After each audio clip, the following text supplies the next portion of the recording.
body, okay? So the example that I'm going to take is a situation where the medium looks at the chair and says, there's a spirit sitting here. And everybody else looks and says, there's nothing. And he said, no, but there is, I'm looking at him. And we all say, we are looking at it, there's nothing. So why? How does it happen? So before we get to this, how it happens, we need to understand how the vision works, how the optical system works, okay? So what we have here is a section of the brain, as you can see. You know, this person is looking towards, you know, the back. And we're going to leave this picture here so we can follow along. So when we look at something, for example, I'm looking at the chair.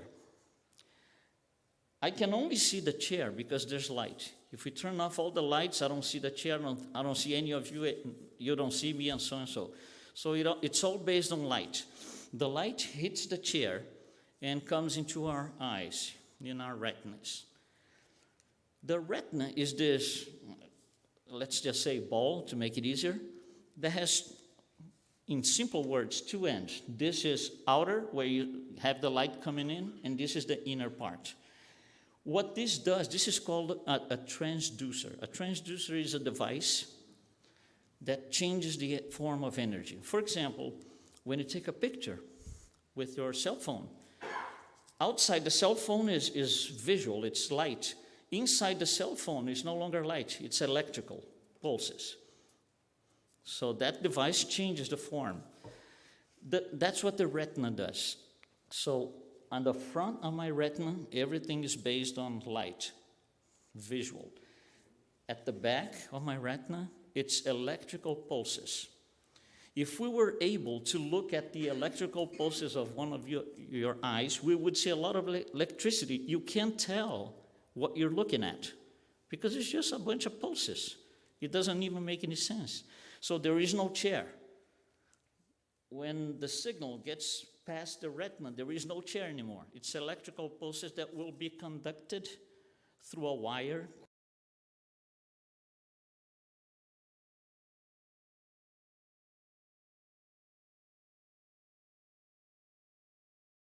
And throws into the middle of the head. Okay? This middle of the head is called thalamus. What is this thalamus? It's a point of concentration. We have two of those yellow almonds. It's a point of concentration of all the electrical nerves that we have. For example, if you step on my toe, I'm going to scream. Why do I scream? Because I'm going to sense, there's a sensor on my toe that through the spine brings a signal to the thalamus. And that happens for, we have millions and millions of those things. So this signal gets through the optical nerve and goes to this thalamus. And the thalamus, remember, this is all a bunch of cells. We're talking a bunch of cells here. This is material, okay? This is physical. This thalamus has to send these pulses to the part of the brain who is going to interpret and tell me it's a chair that you're looking at. The thalamus does not do that. It's just this concentrator that receives signal and sends signal to where it should be. So it's going to send these signals throughout the brain using neurons. Neurons are brain cells.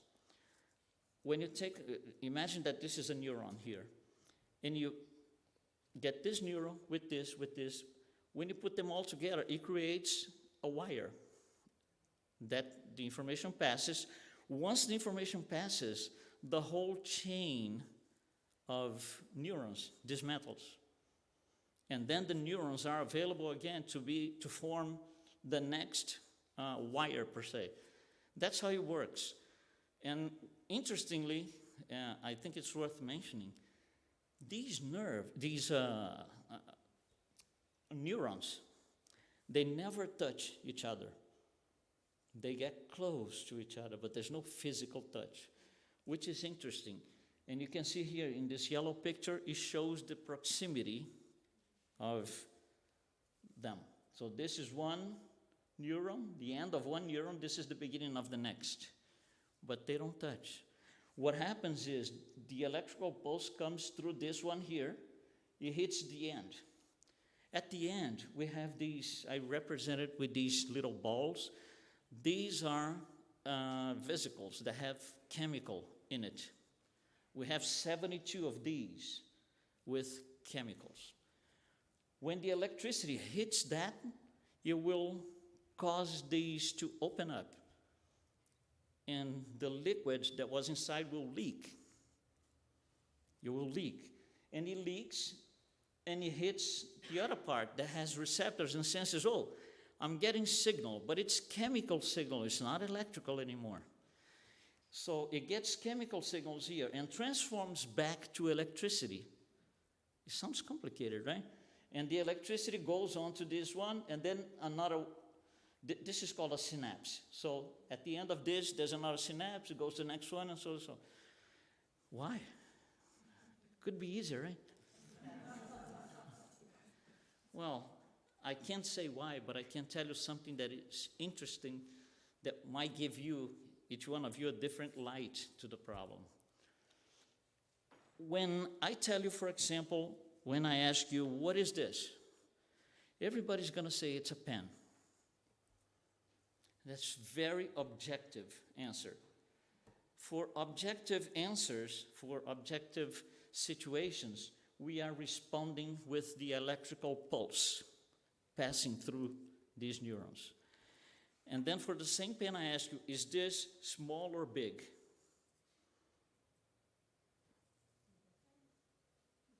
We don't have a straight answer anymore. We have opinions, because each one uses a different reference. So when you have to tell me this, if it's big or small, you are using the synapses. You are responding with chemical substances in the brain. And that's why, if there's an imbalance in the chemicals, which are called neurotransmitters, if there's an imbalance, we might change our perspective on things. What makes it change? Very classic, drinking, for example. When drinking and you wake up next day, I'm going to ask you, why did you get, on the top of the table and started singing? And you're going to say, I didn't do that.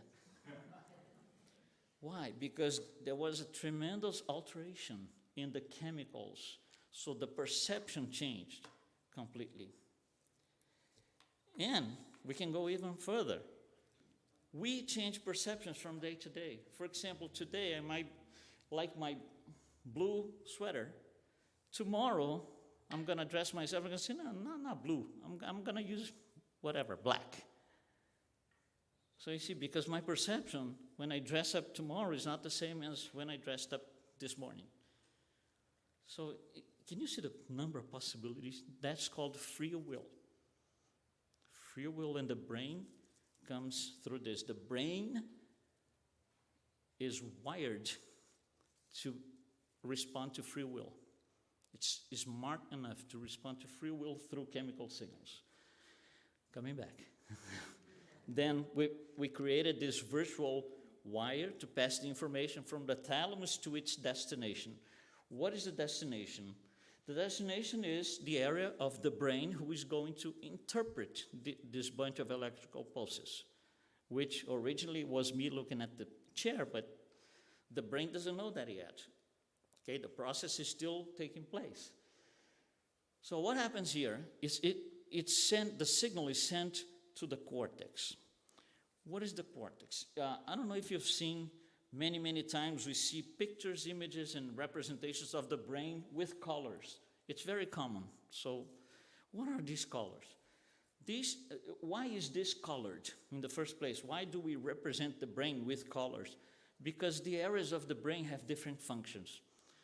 Each one of these colors here has a name, a lobe.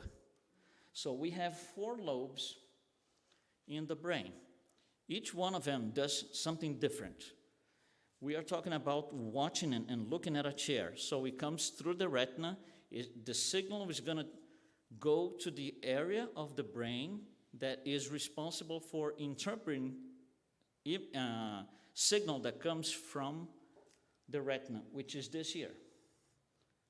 So it goes to the occipital lobe, which, if you look at the pictures back here, there is no chance at all, 0% chance, that something comes through my retina and it gets sent to the frontal lobe. Why? Because it's wired. The optical nerve is wired. So we know where the information is coming from. The brain knows. So it never gets it wrong. So when it gets to the occipital lobe, the interpretation is gonna take place. Now, how come a bunch of cells, these are all cells, we're talking physical here. How come a bunch of cells is gonna come back with the answer, it's a chair? By the way, you already know it. It can't. These are cells. So this has to be sent to some sort of intelligence that will come back with the response. That is in the perispirit. It's one level above. Cells cannot make a decision that I'm looking at a chair. It's impossible. They're physical. So the answer comes back from one layer above saying, well, this is a chair, by the way, you already know what this is. And then it gets sent back over here. So now the brain takes control. It knows what it has to do right now. Is this too complicated or more? I'm trying to use the minimum words and technical terms to make sense out of it. Thank you. So this is how the vision works. Okay? So this process here, we're going to divide in 3 parts. First part is when the light hits here and the nerve, optical nerve, takes the pulses. I'm going to call this the acquisition of the information. There's a second part that, remember, the thalamus doing the distribution of all of this, so I'm going to call the control. The thalamus controls everything. And the third part is the interpretation, what it really means. Okay, enough with the physical. Back to Spiritism. The medium says, there's a guy sitting here. We all say, there is no guy sitting here. Okay, the medium, does he need, when he tells me there's a guy sitting here, does he need to have his eyes open, yes or no? No, by the way, actually, it's easier for him to close his eyes so things don't get confused. So he will close his eyes and say, there's a guy sitting here. When he closes his eyes, this no longer applies, correct? There's no retina to see anything, so this doesn't apply. If this does not apply, this does not apply. There's no signal sent to the thalamus. Nothing was collected through the retina, so this doesn't apply. So how come he tells me there's a guy sitting here? Because he gets the information pre-interpreted into his brain, into his cortex. How is that information getting there? Bypassing the physical parts of the brain. That's mediumship, which comes through the pineal gland of the medium. And it gets sent to the cortex pre-interpreted. The brain doesn't have to make that decision. He's being told, there's a guy sitting here. So all the medium is telling us is repeating what his brain has just processed. There's a guy sitting here.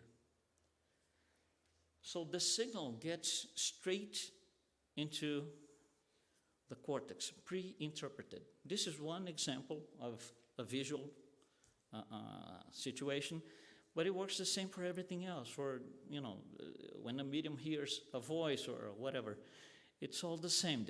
We're showing a concept. We're not showing a spotted situation here. So hopefully this makes sense to you, right? So when we look at these phenomena, trying to explain the physicality of mediumship, we need to understand where we are in mediumship, because mediumship could be a million different things, and at times it's not even well defined, especially when you are new to the study of mediumship and spiritism. Sometimes it gets confused. So paranormal phenomena is divided into 2 things. We need to look at this as 2 different things. One of them is what we call animistic. The animistic phenomena does not need a medium. It's something that the person, the incarnated spirit, makes it happen by itself. And it could be an objective situation or subjective. Objective examples for telekinesis, pyrokinesis, when a guy is able to set things on fire without touching them, without a match, does not need a medium. It's just the ability that this medium, this person has to produce the effect. So objective effects means when the thing gets on fire, we all see. It's not his imagination, it's not in his head. We all can see the thing being on fire. Now, there are subjective phenomena also. We are still in animistic phenomenon, which does not require a medium. It's just an incarnate spirit. Subjective examples, telepathy. Psychometry. Psychometry is fantastic. It's the ability that certain mediums have to touch an object and tell a story about it, which is used in several areas, including this country here, for police, in search of criminal individuals. So there's an assassination, a murder, and it's hard to get clues about it. So the police will call known and mediums, psychometry mediums or psychometers, which are famous and have produced good results, and put in the hands of that person an object that belonged to the person who was assassinated, and they will put their hands and they'll tell the story. They'll go here and there, and that's where the guy's gonna be. And it's fantastic. So psychometry is a totally separate study because it's a huge study. But it's a form of mediumship and does not depend on a medium. Okay, now, the other type of phenomena is the mediumistic phenomena, which is what we've been talking about here. That's the example that we used. Mediumistic media can also be objective and subjective. Physical or intellectual, intelligent. Physical mediumship, examples, apparitions, or materializations, as we call sometimes. Transport, things get moved from one point to another without touch. Direct voice, where there is the medium is not moving any of his vocal cords. It's just a voice that speaks up in the environment. So those are physical effects. We all see those. It's not that you see and I don't know. That's not it. It's very objective. And also we have intelligent mediumistic phenomena. Those depend on the medium's cortex, like the ones we saw here. The medium is going to allow his cortex to be used for the phenomena. Here are some examples. Clairvoyance, clairaudience. Clairvoyance is what we did here, right? The example that we took. Clairaudience, psychography, cacophony, and it goes on and on.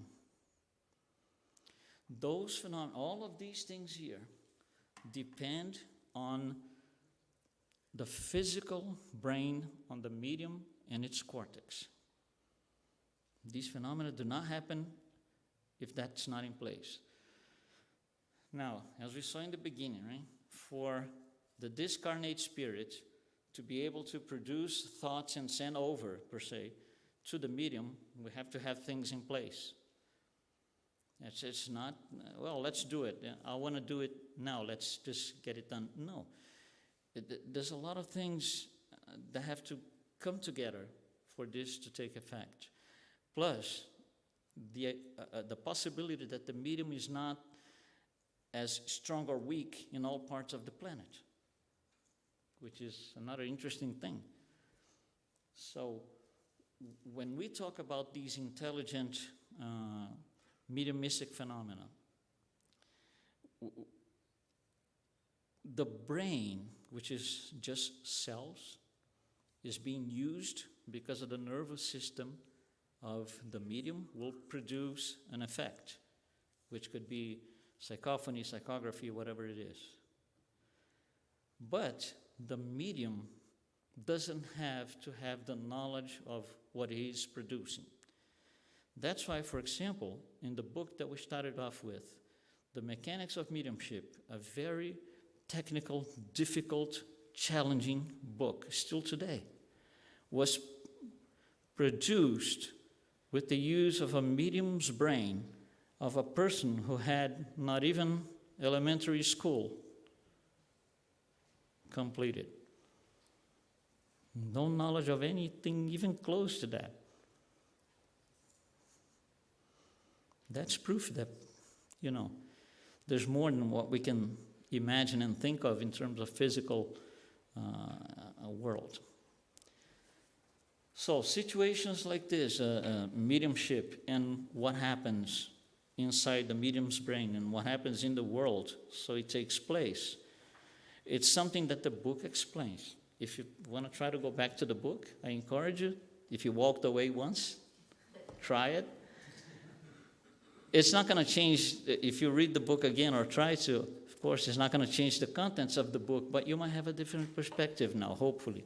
Hopefully I was able to, get you excited enough to give it another trial.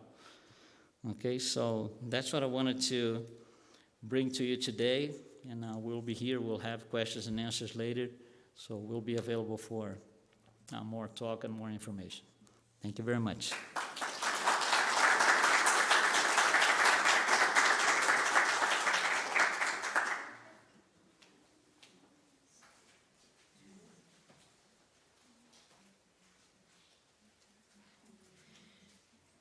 Thank you, Luiz, for making the world of mediumship a little bit easier to understand. And are you sure you work with computers? I think you're a doctor.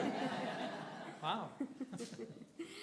So, again, remember, if you have any questions, you can write it in the back there. There's some paper and pen you can give to one of the volunteers, or online you can put it in the chat.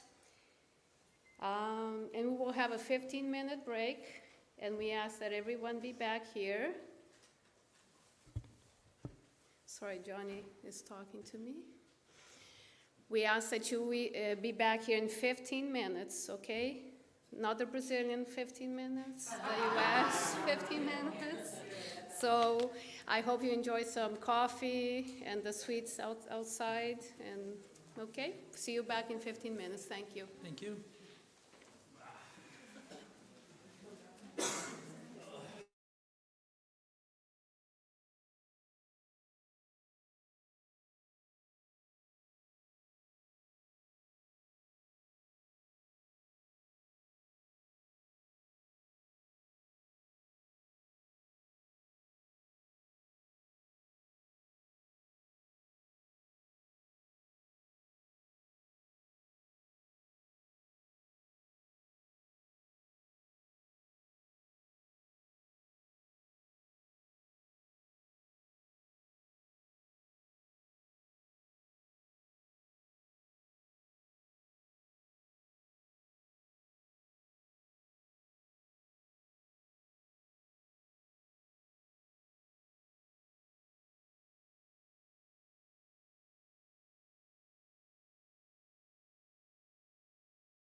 All right.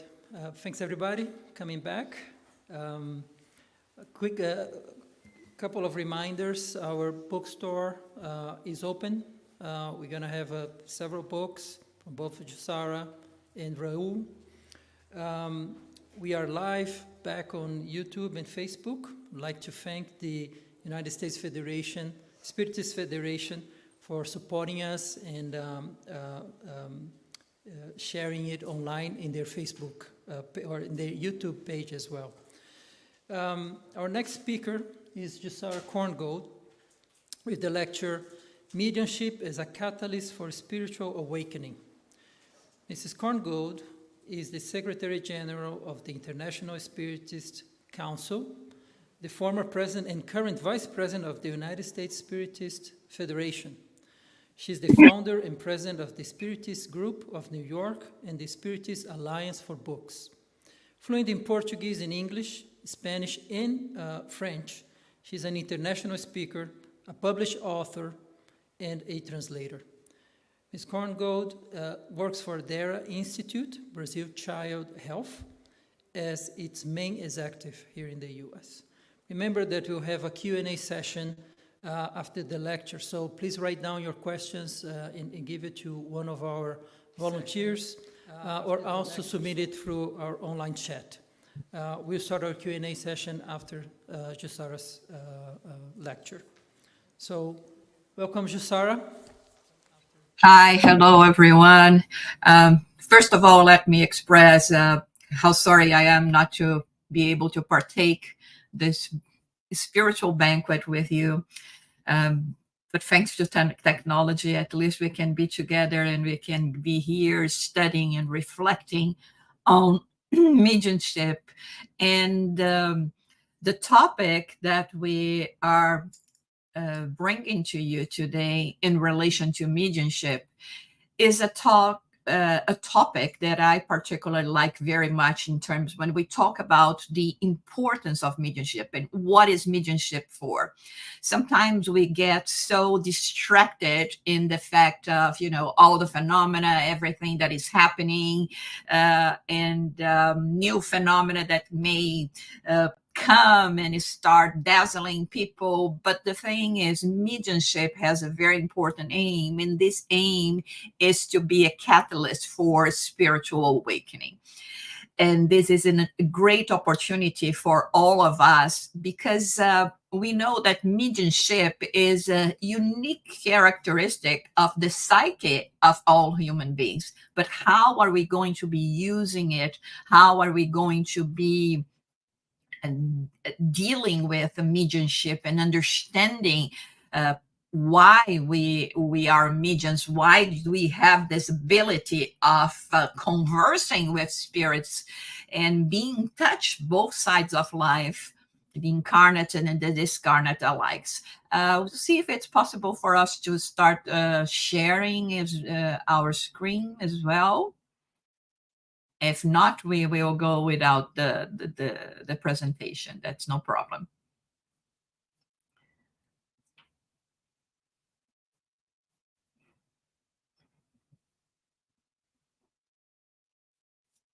Okay, so we have separated here. So let me get back. First, this is to start the presentation. So mediumship is a catalyst for spiritual awakening.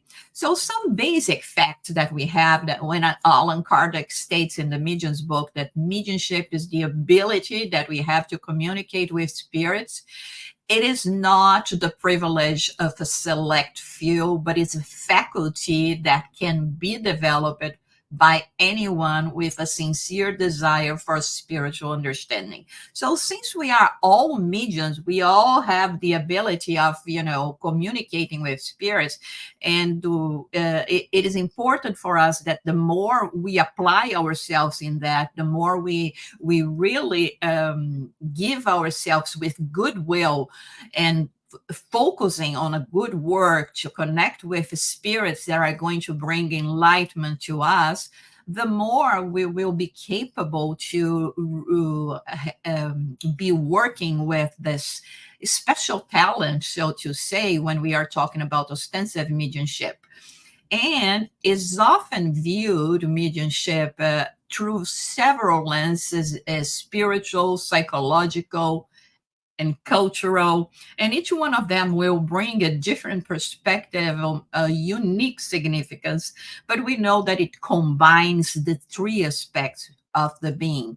In the spiritual context, mediumship is considered a gift that allows individuals to connect with higher realms of consciousness and gain knowledge beyond the physical senses, and also individuals gain insights and wisdom that can significantly enhance their personal and spiritual growth. But let's see what is the role of mediumship in the spiritual awakening, like we were talking about being a catalyst for our spiritual awakening. So we have listed a few topics, a few things that we can think about, mediumship in terms how it can facilitate to us our process of spiritual evolvement. And one of the things is that facilitating connection with the spirit realm. So it provides individuals with the opportunity to connect with the departed loved one, spirit guides, and other entities. This connection can be deeply healing, offering comfort and closure to those grieving the loss of a loved one. I believe that for us, spiritists, we do understand so much already about both plans of existence. We understand our role here, and as incarnate spirits, what are we doing here? Our aim in terms of striving for a spiritual evolvement.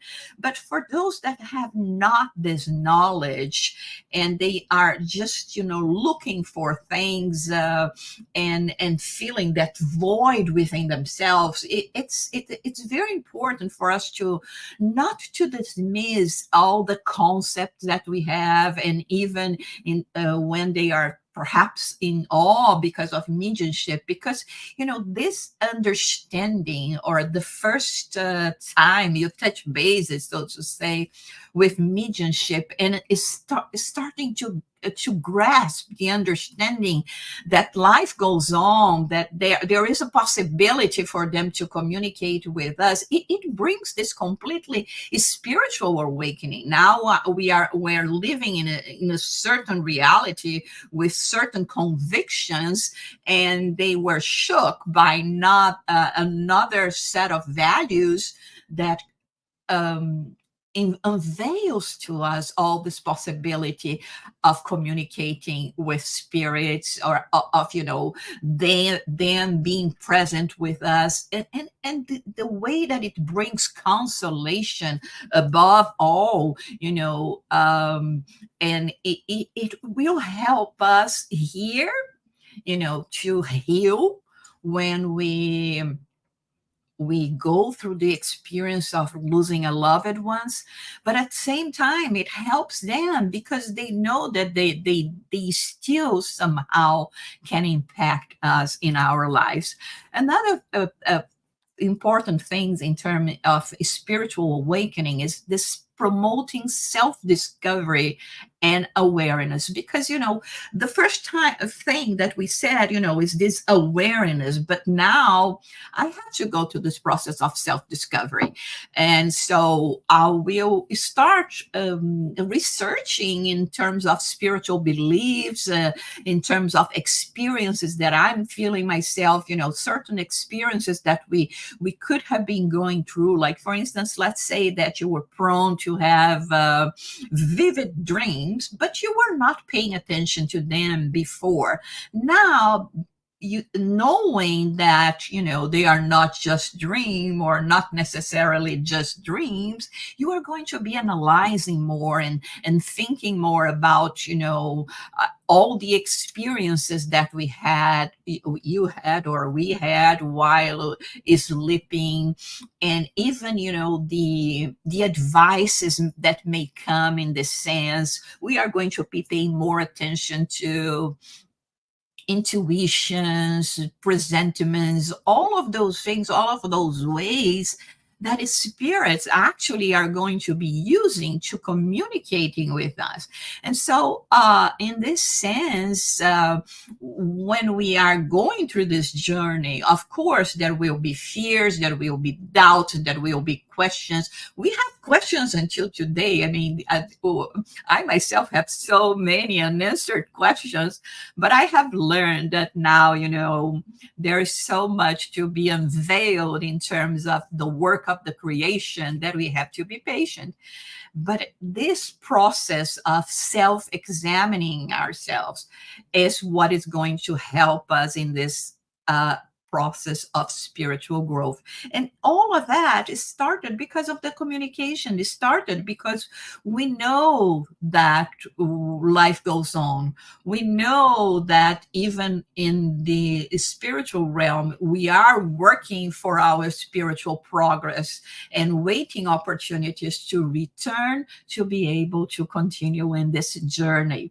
So this is going to encourage us, because there was the first step, which was, the first awakening, right? When I get in touch with all this knowledge. And now, what is the purpose of all this? Because it's interesting. I think it's very interesting when people hear about mediums and mediumship and communication with their loved ones, and they don't do anything. They don't act on it. Like, how come this is possible? They do not go and research. They do not go and try to learn and study a little bit about that. So the first phase, that is the awakening, that leads then, like we said, to the self-discovery.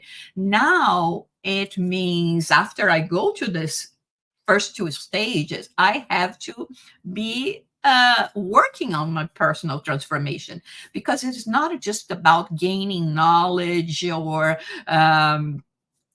understanding and being able to realize that, yes, we can communicate with spirits, but it's what this mediumship is telling me. It is telling all of us that life goes on, and every effort that we put in our lives today will actually help us in the sense of this personal transformation and growth. So we have so many books, messages of spirits that will inspire us to this reevaluation of our values, of our relationships, of our life choices. So I remember, one time that there is a story that they talk about Chico Xavier, that he was going through a very challenging time in his life, and he asked Emmanuel, kind of, why are you not helping me going through this phase? And Emmanuel kindly pointed him in the direction that all the messages, all the knowledge that he was gathering was actually to prepare him for, to go through this bad, challenging phase that he was going through. And the same, we have a similar story with Divaldo Franco as well, when the Spirit Joana de Angelis says that, I always write to you and you share with others, all those messages that, in fact, because they are messages of words of eternal life, they will touch us personally. So this, in terms of this transformation, this work on transformation is absolutely necessary. And everything comes from this inspiration, for this guidance. And sometimes, being able to communicate directly with the spirits. One thing that we will gather from all of this is that it's going to enhance our empathy and compassion, in the sense that we will be understanding that now we are all connected, that we are all children of God, and that we are all, living similar experiences. We all desire peace and harmony and opportunities. So when we start thinking that we are living actually shared human experiences, we are sharing human experience, we are not going to look at the other anymore with a kind of judging, or easily condemning them because they are not doing what we think they should be doing. We are going to be more empathetic, having more compassion. That is absolutely the fruit of love, because love is the greatest law of the universe. And this is what we are here to do, to learn to love one another. So when we are talking about that, when we talk about even the experiences that we may have in mediumship meetings, and we see those spirits that come and communicating, saying, how sorry they are for what they did. Of course, at the beginning, they are very adamant in pursuing their goals, and many times this means persecuting someone, all enveloped by revenge, and little by little they realize that this is not the way, how much they are suffering themselves. And there is no way that we cannot feel empathy with them, even knowing that their ways so far, very much like ours many times, are not exactly one of good choices, that we have to change and continue in a different direction. I like very much this phrase that we find in this book, Bezerra, Chico, and You, where he says that Spiritism that merely inquires has long given way to a Spiritism that reaches out. So this applies very much to what we are talking about here.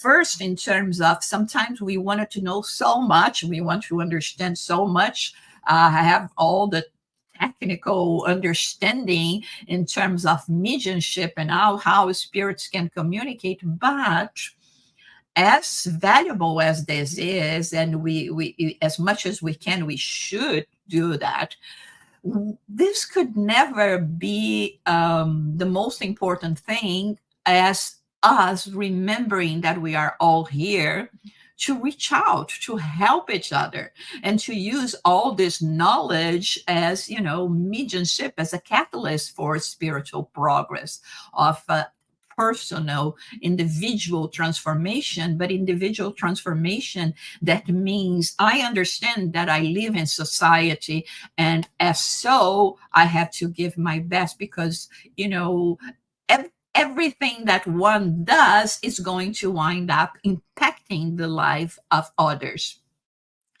And we have then the next item is providing guidance and clarity. So how much, can we really gather for or learn from mediumship? Because while we were talking about this personal cases of Chico, Divaldo, in terms of going through challenging times, we all go through challenging times. And sometimes, or many times, even if the messages are not directly provided to us, they do not come, this is a message for Jussara in this personal moment, like Emmanuel was telling Chico, all the messages, all the knowledge that we have so far, they are knowledge that will give us strength, that will, if we use them, because sometimes we just accommodate, and we don't see how much those messages, the knowledge that we already have through so many books, can guide us. And we have also this idea that sometimes, this message is very good for my neighbor, but not for myself. And this is what I believe one of the reasons why sometimes when we go read one book and then we read it again, we see things differently, or so many more things pop up at our eyes because that we haven't seen the first time we read it, because our inner disposition as well changes, the moment we are living changes, and especially being more open to see what are the message. So those messages, the spirits that are providing them to us, come to help us and guide us. They cannot tell us precisely what we should be doing in our private, personal lives. But as a rule, they give us so much. For starters, like Jesus said, my disciples will be known for loving one another. So we wanted to be a follower of Jesus. We wanted to be called his disciple. There is this that Jesus said, is love above all, is understanding, is compassion. And a healing emotional trauma. We know that we are the best version of ourselves today, right? And of course, because of our history in terms of all the reincarnations that we had, we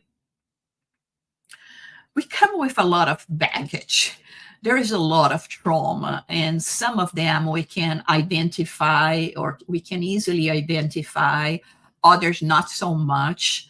And knowing that we bring that understanding about the continuation of life, being capable of learning from other spirits their experiences, and this is one thing that led me to put together this book, Transcendence, Life After Death, because it brings a lot of communications from spirits that have made their passage to spirit, to the spirit realm, without having knowledge of spiritism, without understanding quite well what they were doing and what was happening to them.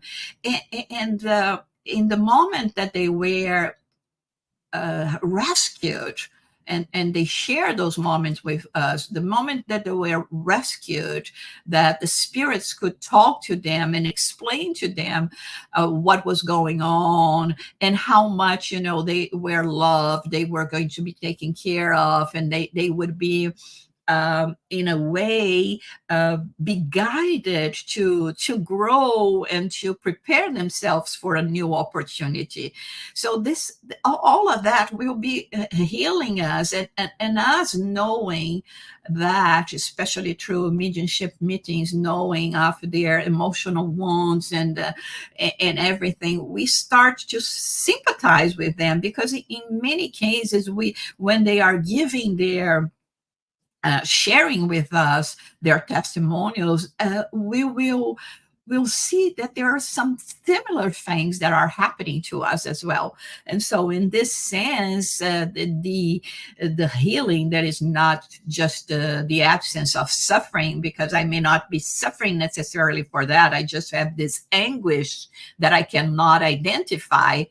But I know that although I do not have the details of what happened, I don't feel in peace. And this is what I'm trying to go through. I wanted to be able to restore this peace, and this as well is a benefit that we can gather from everything that we've been receiving from the spirits.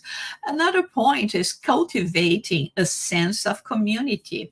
So when we participate in mediumship practice, or not necessarily mediumship, but when we are in the spiritist groups, when we are spirited gathering, we will meet like-minded individuals individuals that are like us, seeking for spiritual growth.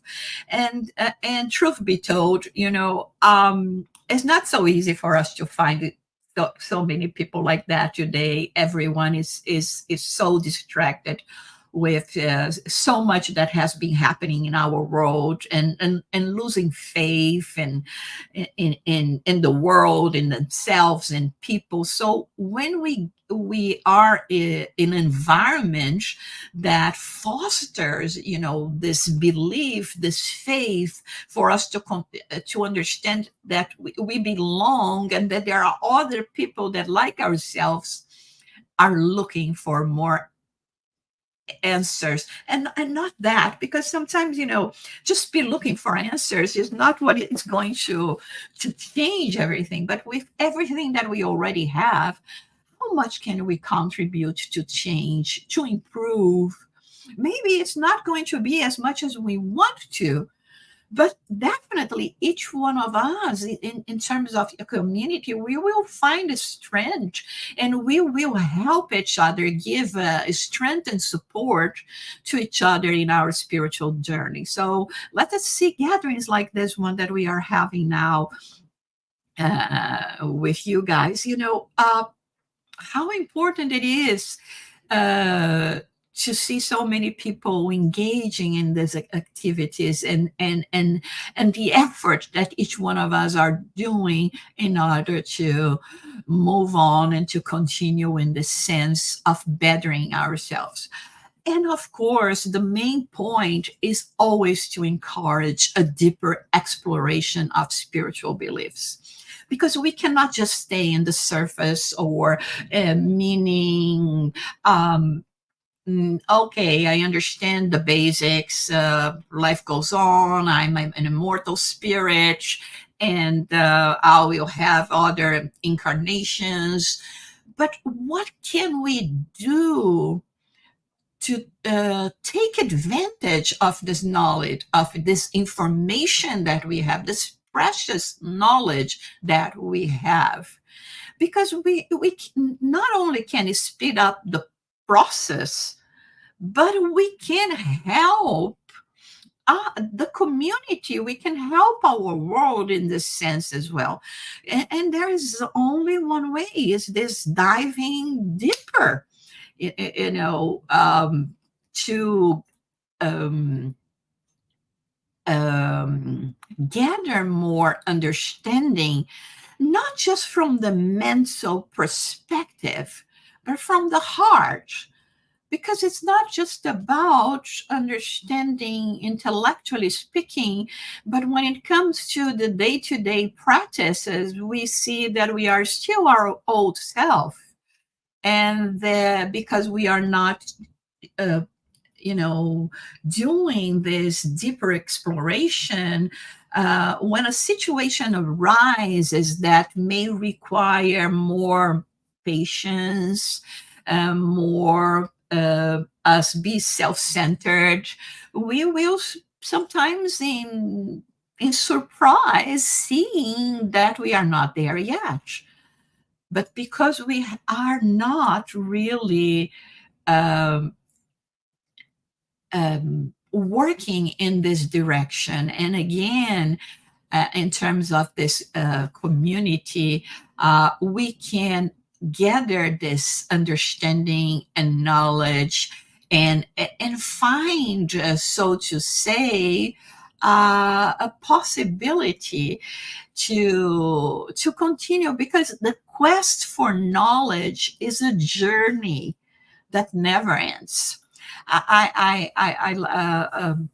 There is a workshop that we have, and related to mediumship, and one of the things that we mention is one of the phrases that the spirit, not spirit, but Leon Denis used to say, that the study of mediumship takes more than just one lifetime. It is much more than we can imagine, that we can grasp in just one existence. Why? Because, like we said at the beginning, it's related to the human psyche. And we are always evolving. Thank God we are always evolving. This is our goal here. So the more I evolve, the more I evolve in terms of possibility as well, and the more I will understand in terms of all the messages that we have.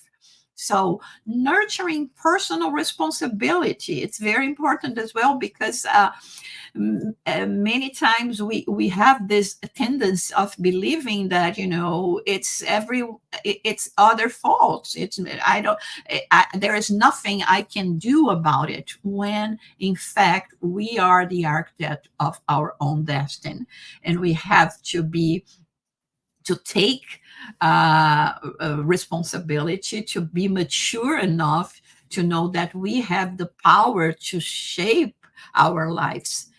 And of course, when we are doing that, what I do, it's a ripple effect, right? It impacts the lives of people that lives close to me, and in their turn, it impacts the lives of others that live close to them, and this goes in a ripple effect.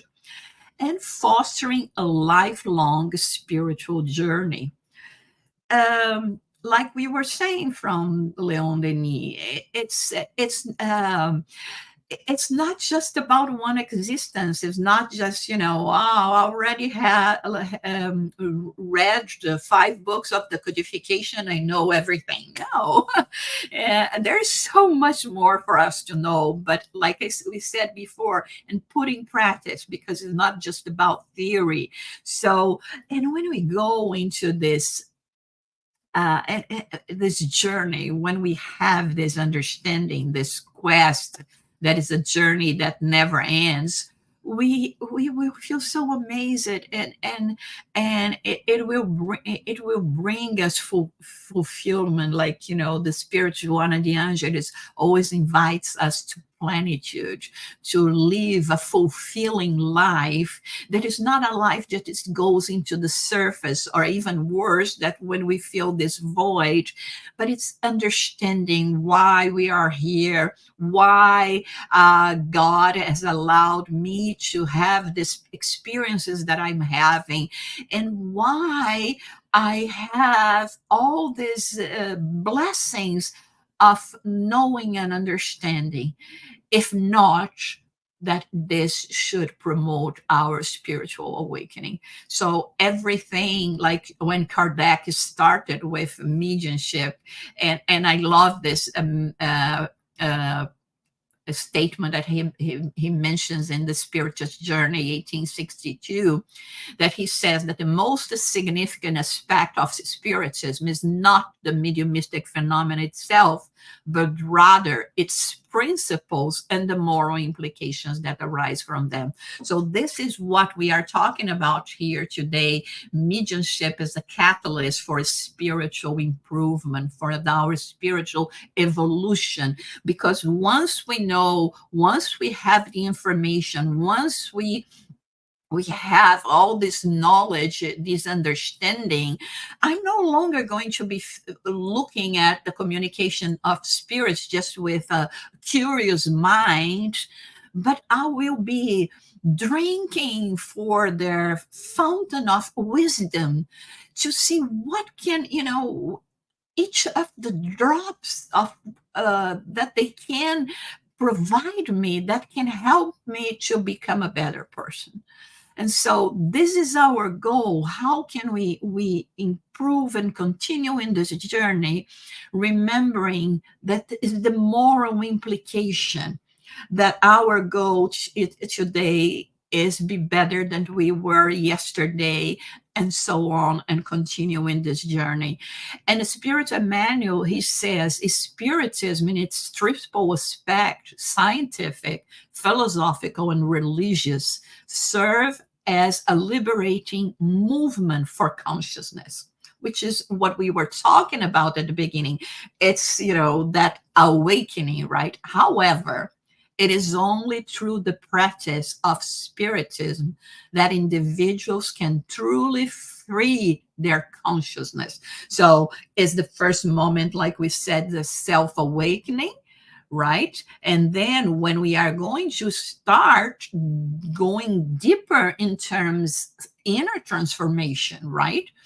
And he continues saying, do not forget that practical spiritism may represent the spiritism of the self, but only practice is spiritism reflects the spiritism of God.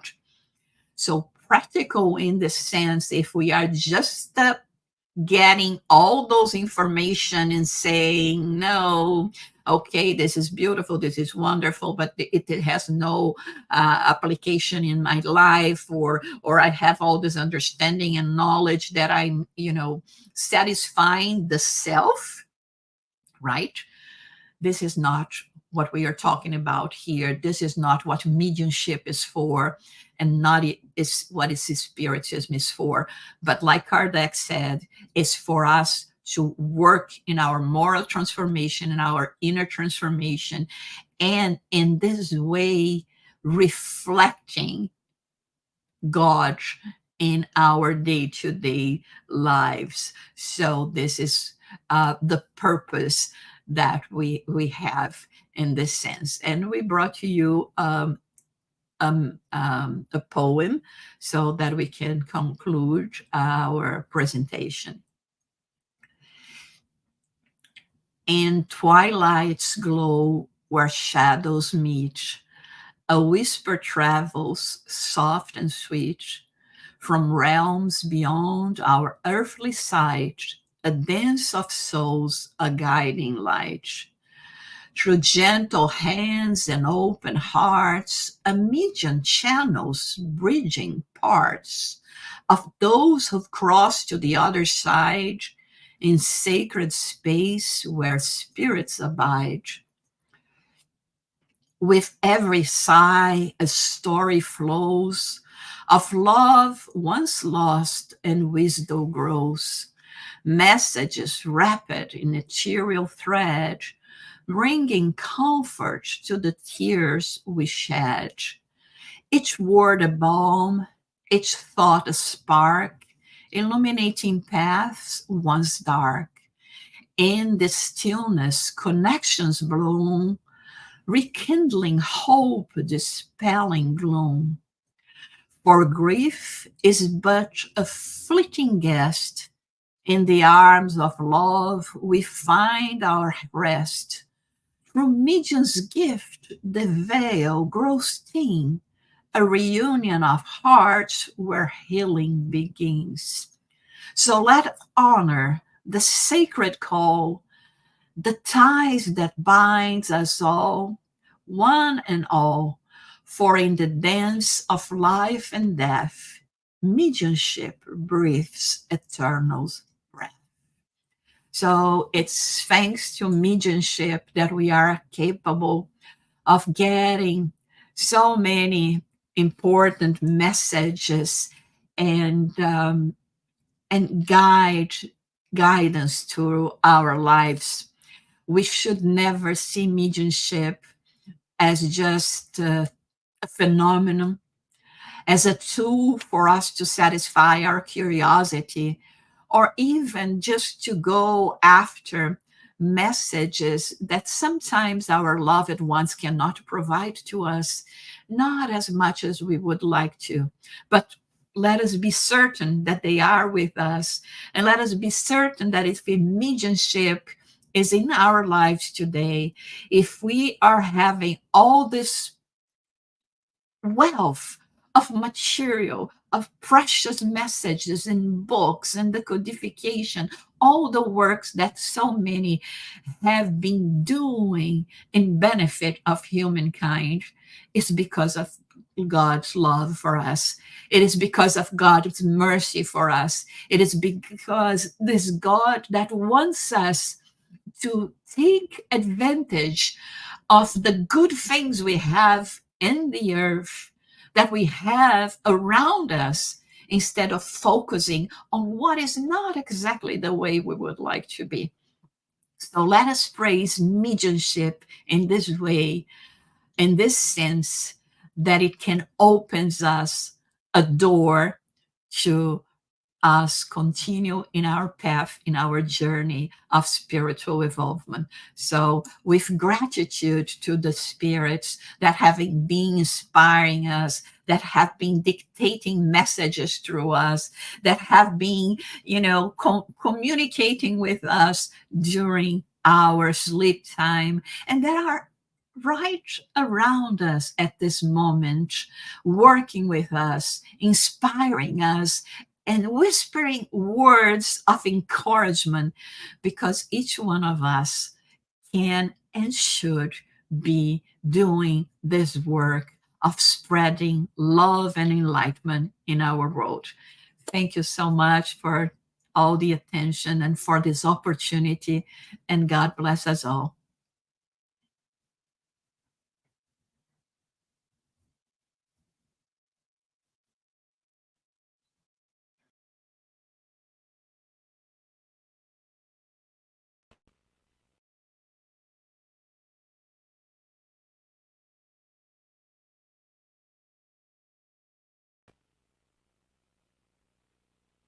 For joining us remotely, for taking the time. And that was a lot of food for thought. So now we're going to have our first Q&A of the day. And quick reminder, you can still ask questions here and online, and we'll try to address them all. So now we invite Luiz and João to answer a few questions, please.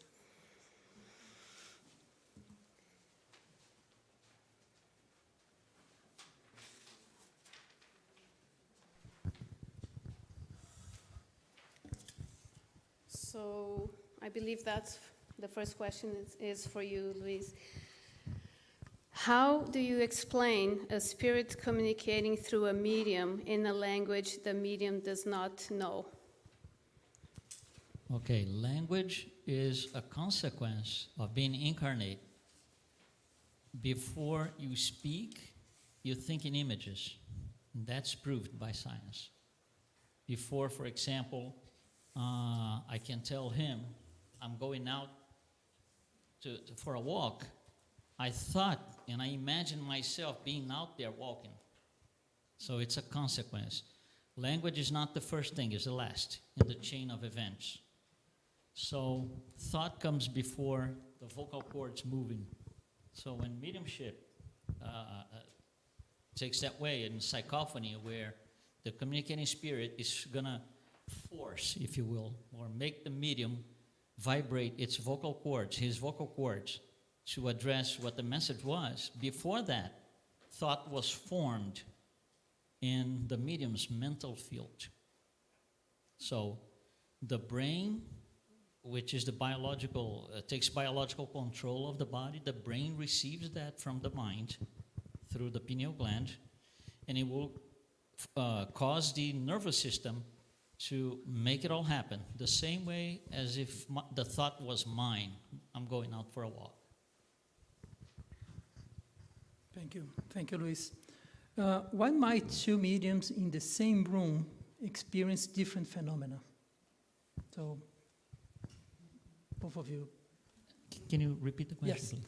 Why might two mediums in the same room experience different phenomena, different things? Okay, so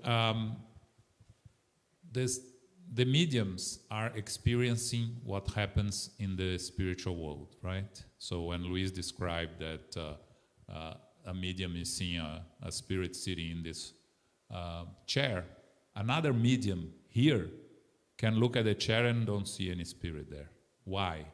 Different realms, different levels of vibration. So I'm vibrating at one level that allows me to see someone sitting there. Luiz is vibrating at a different level, and so what he's seeing is a lake and a waterfall. So he's not seeing anyone sitting there. Why? Different levels of vibration. So two mediums at the same place, vibrating at different levels, are going to experience different things and see different things. So it's very common in a mediumship meeting when you ask for mediums to describe what they are seeing or what they experience, that they describe completely different things. And they were there, both in the same place. They went to different places in the spiritual world. They had different levels of connection with the spiritual world, so they are going to see different things. There is a book by Divaldo Franco and Raul Teixeira called, in English, Guidelines for Safety, Diretrizes de Segurança in Portuguese, that this question is asked to Divaldo or to Raul, and they answer exactly, it's exactly this question, exactly repeating the answer they gave to us in that book, okay? Thank you, João. Is it possible for a medium to live a normal life? Any of you? Well, first define normal life. Right? Okay, normal life includes a lot of things. Culture, it includes the environment where the incarnated spirit is inserted.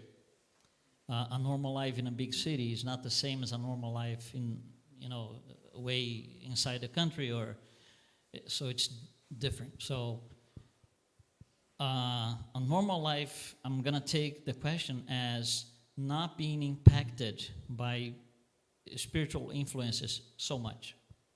That's the way I'm gonna go, because the question is not very clear. So influences will happen. See, just think of an email. You have email, okay? And somebody decides to send a lot of spam to you.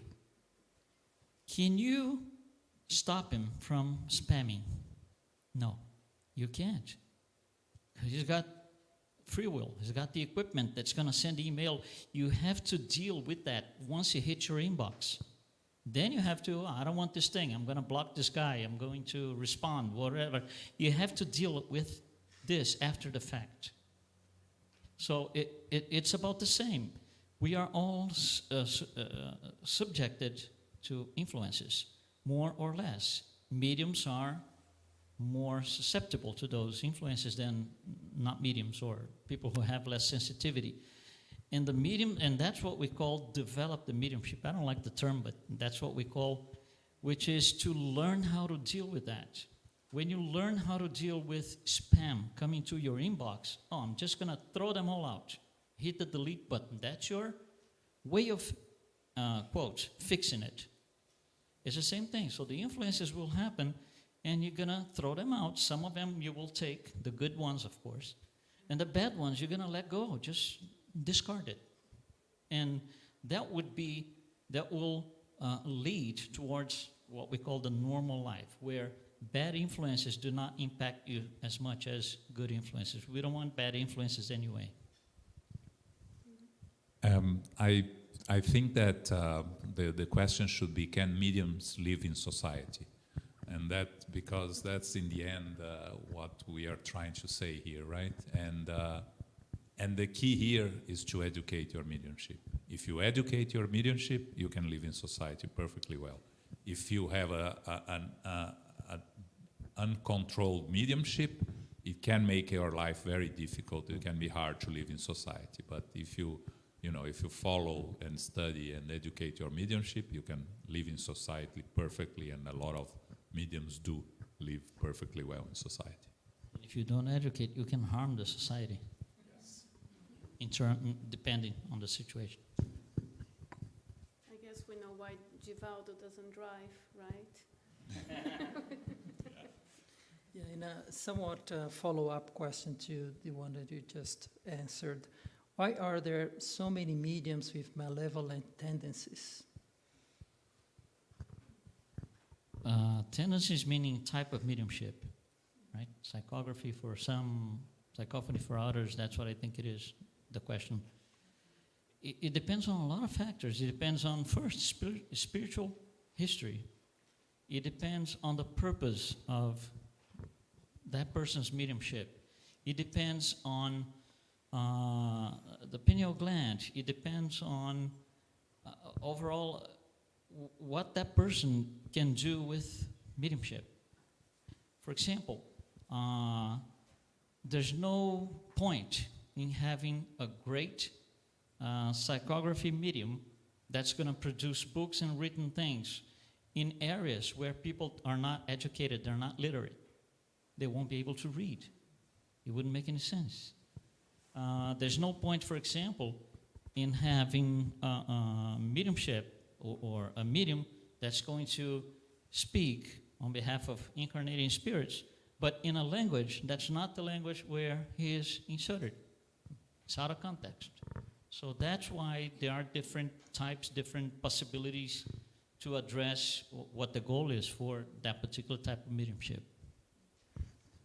And one important thing is here, mediumship is neutral, right?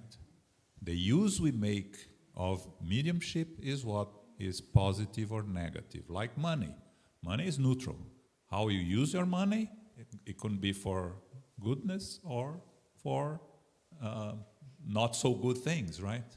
So mediums are just normal people, and how they vibrate and how they behave themselves on their daily lives is going to reflect on how they use their mediumship. Some of them will take advantage of this gift that they have to personal advantages and so on and so forth, and some will use for the benefit of humankind, like Divaldo and Chico, for instance.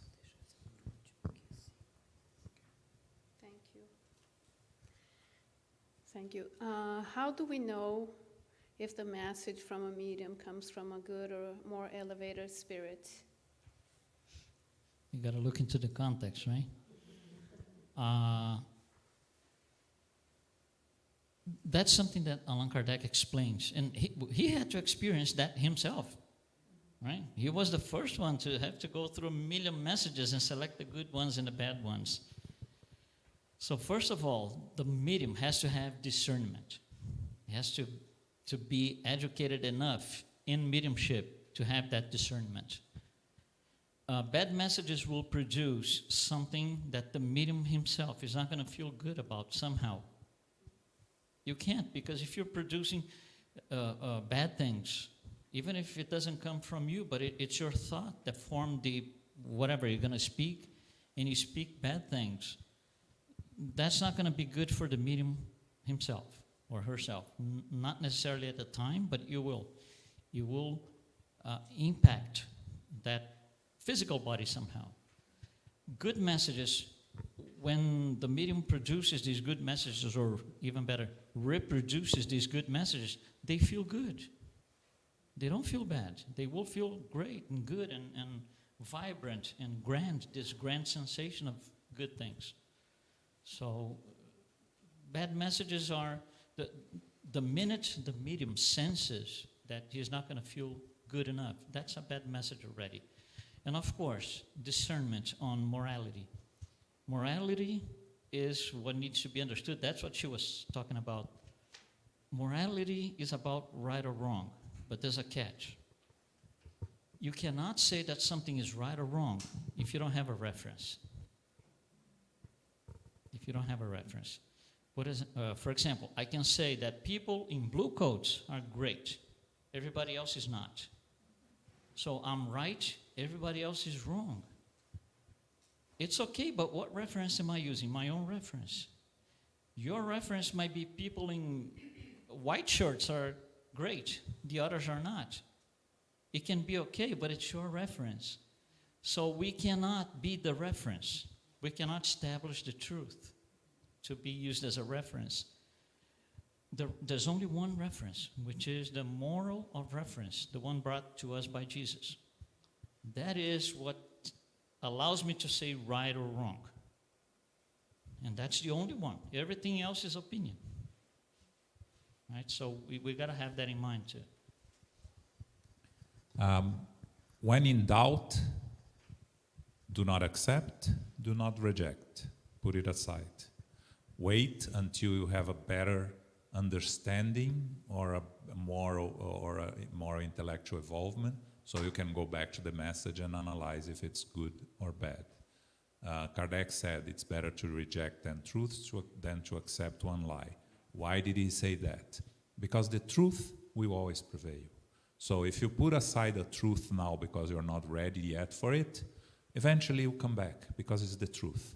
Now accepting a lie can create a very dangerous path for you and for those around you.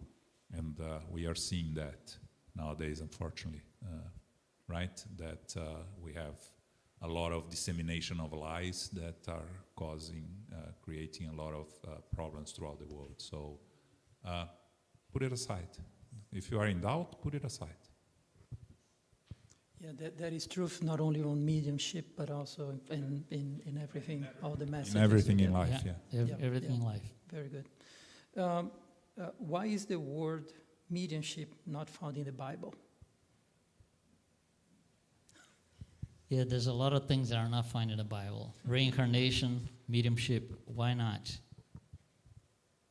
You see certain words. First of all, I'm going to take away the problem with translation.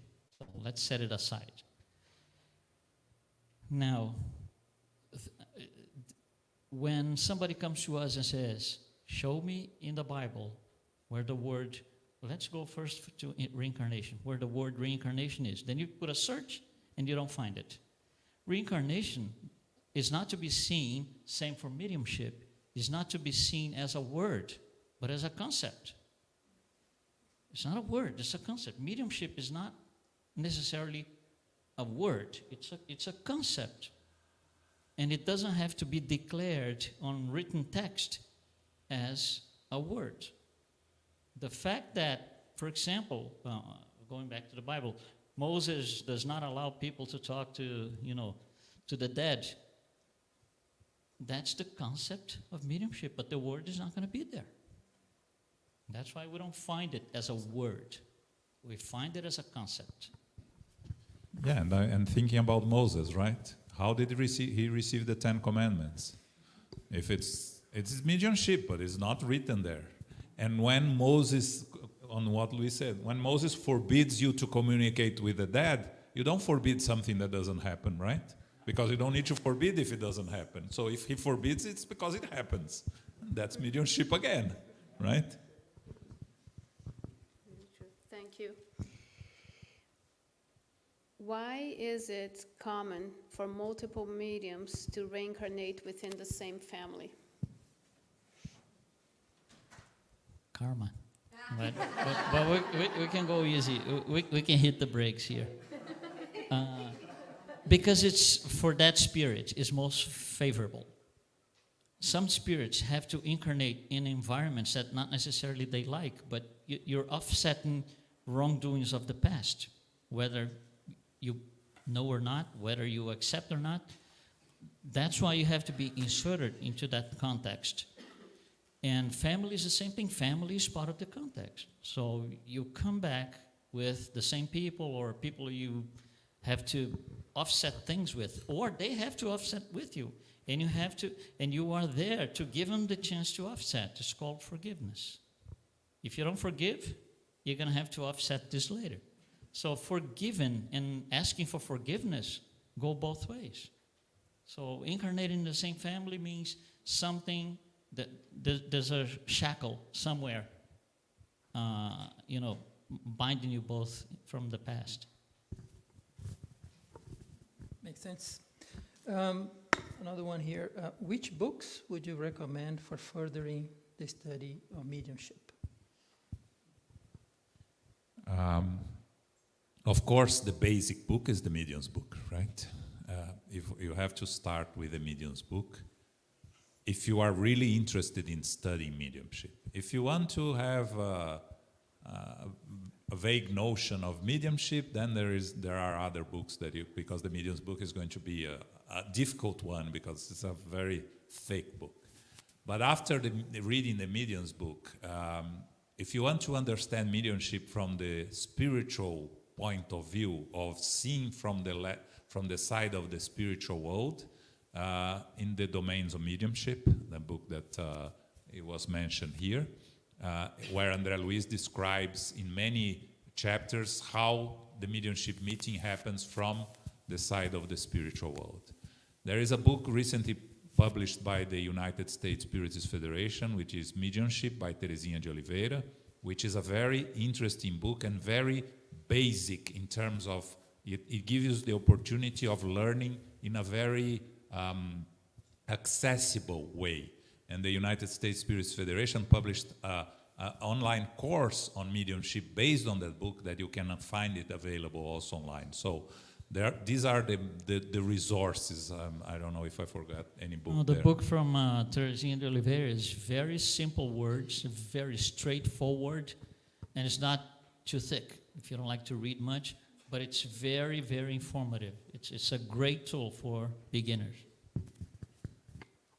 Thank you. Next question is, why don't we see phenomena like table turning anymore as people used to see in the 1800s? Because they're no longer necessary. That was, you see, why do we study mediumship in Spiritism? For the same reason that if you are a Christian, you have to study Christ. That's Him conveying the message. The whole Spiritism, the whole thing about Spiritism came through mediumship. It was delivered to us through mediumship, so that's why we need to study mediumship. And you know, that's sometimes not understood correctly. So the study of mediumship is going to clarify why we have received what we have received. And in order to market, I'm going to use a very modern term, in order to market mediumship in the beginning, it's like you're calling people to come in here and dragging people over to see something for a concert, for a show, for a presentation. You have to market that. So turning tables and flying chairs was a marketing tool, quotes please, to catch the attention, call people in. And one of these people said, you know, I'm not going to see flying tables and, you know, turning boards because I don't believe this thing. After 3 years of pounding his head, Allan Kardec went to see just to make his friend. So he didn't want to lose his friend of 35 years because the friend said for 3 years, you got to see this, you got to see this. And he said, I'm just going to go because I don't want to lose my friend. I'm going to make him happy. I'm going to go and get away with my life. He goes in. And he was prayed to the marketing tool. That's how it all started. So we don't need that anymore. It's been well developed. We have different ways of conveying the information. Marketing has been passed. We passed that time. That's why. And let's think in practical terms, right? Let's imagine that the spirit materializes here in front of all of us suddenly. Half of you is going to run away, and the other half is going to be fascinated. And then you go out and you tell your neighbor, I saw a spirit materialize in front of me. And your neighbor is going to look at you and say, what? You're crazy. Forget about that. So what's the effect of it? There's no point in it, right? Now a book stays. A book you give to your neighbor, they put it aside, and then 6 months, 10 years later, they find a book. Oh, let me read. It's a different time in their life, different mindset, and they're going to read and they're going to take advantage of it. So the time of visual impressions, as Luiz said, it's no longer necessary because there is not much use for it for us nowadays. Chico was told by Emmanuel in the middle of the 50s or beginning of the 50s, enough with the materializations and physical phenomena. Let's work on the books on intelligent phenomena. We no longer need physical phenomena. Now, it does exist, yes. You can find, and a lot of us that have never watched are curious to watch, and I understand. I'm also curious, and I would like to see. But in terms of the beneficial effects for the community, the physical phenomena has lost its purpose. How can someone best utilize their mediumship if there is no Spiritist center and or mediumship meetings available where they live? Yeah, well, mediumship is two parts, study and practice. You can never go to practice before studying. You need to be well aware of things, you need to study, you need to get acquainted with what you are going to face. So whether there's a Spiritist center in the area or not, you still have to study first. So studying is a primary in this thing. You can, because the technology is so developed today, you can, I'm not going to say relate, but yeah, maybe relate to a Spiritist center online of your choice. And as you start not going to through a million things online, but choose one that you feel like you have some sort of connection or you create some sort of connection with, and stay with that one. That will create a sense of being connected to the spirit world. And that will allow you to study even more, especially if they hold studies on mediumship and stuff like that. Now, mediumship, Jussara just said that. Mediumship, there's a purpose and a role, which is the charity work of charity. So, because you don't have the opportunity to go to a Spiritist center, because it's not in the area to do your charity, mediumship is one form, you have to do charity in another form. So you can still do charity, even if there's no Spiritist center in your area. You can still do that. But studying comes first. Never stop studying. Yeah, and form a group in your region. Start studying with a group. Start preparing your group for starting a Spiritist center and a mediumship group. But definitely do not practice alone. It's too risky, too dangerous, and the consequences can be very negative for you and for those around you. So mediumship, again, exists beyond using it in a mediumship meeting. Work in a hospital, helping as a volunteer in a hospital, you're using your mediumship. Work in a shelter, giving homeless food, you are using your mediumship. By doing charity to others, the mediumship will stop being a burden and will be an instrument of work for you. So there are several ways to use your mediumship that doesn't include working in a mediumship meeting. Thank you. The lights at home are turning on and off, and some objects have been moving around. Does it mean I'm a medium of physical phenomena, or maybe some neighbor or anyone else around me? Well, for physical phenomena, it's necessary to have ectoplasm, right? Which is created by each one of our 70 trillion cells. So some people produce more ectoplasm than others. Mediums of physical effects produce much more, even if they're not aware of. So these phenomena, they happen because somebody's donating ectoplasm. Now the spirit who is, discarnate spirit who is doing this, is doing for a purpose. Maybe not good, or they just want to frighten you, but he still needs ectoplasm. That's the reason that phenomena is taking place. And very important, first, check your electric circuits at home to see if there is nothing wrong there. Check if the window is not open, so objects are flying because of the wind.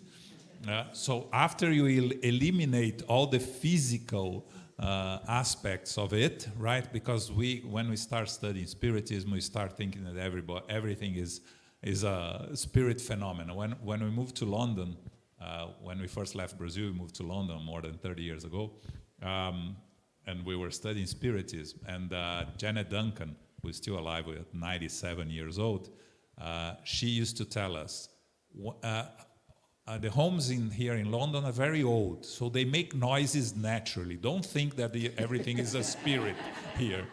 And I never forgot that. because, our first reaction is, there's a spirit around.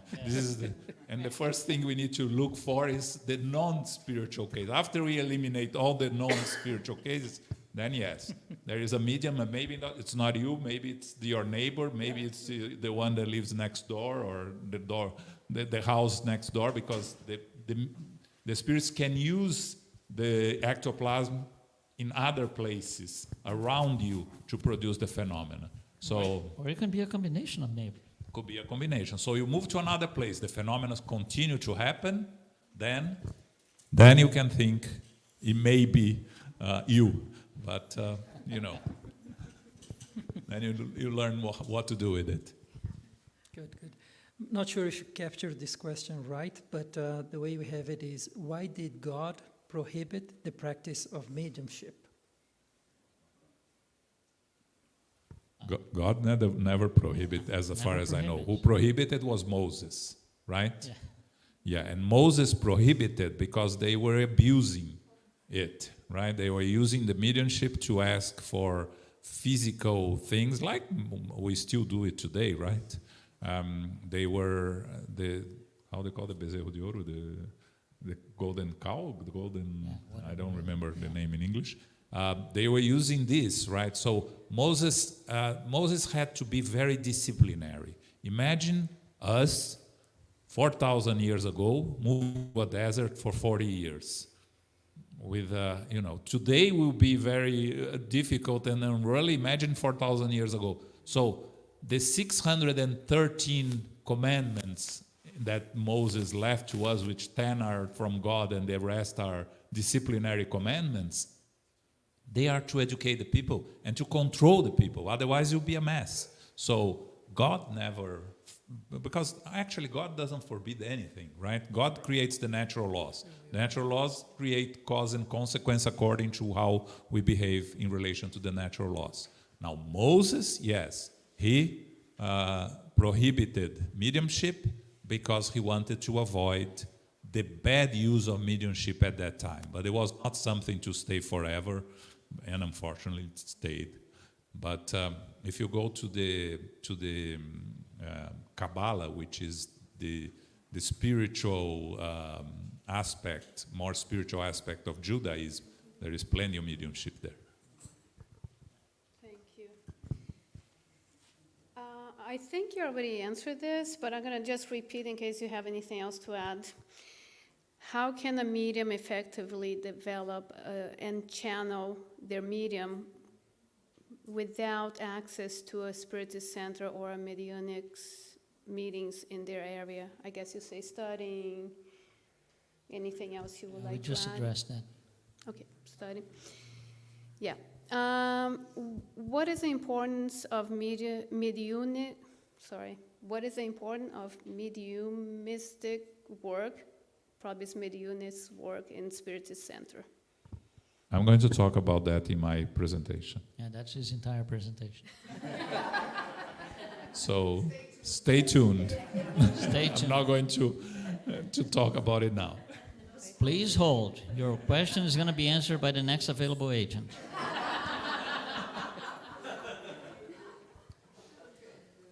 Okay.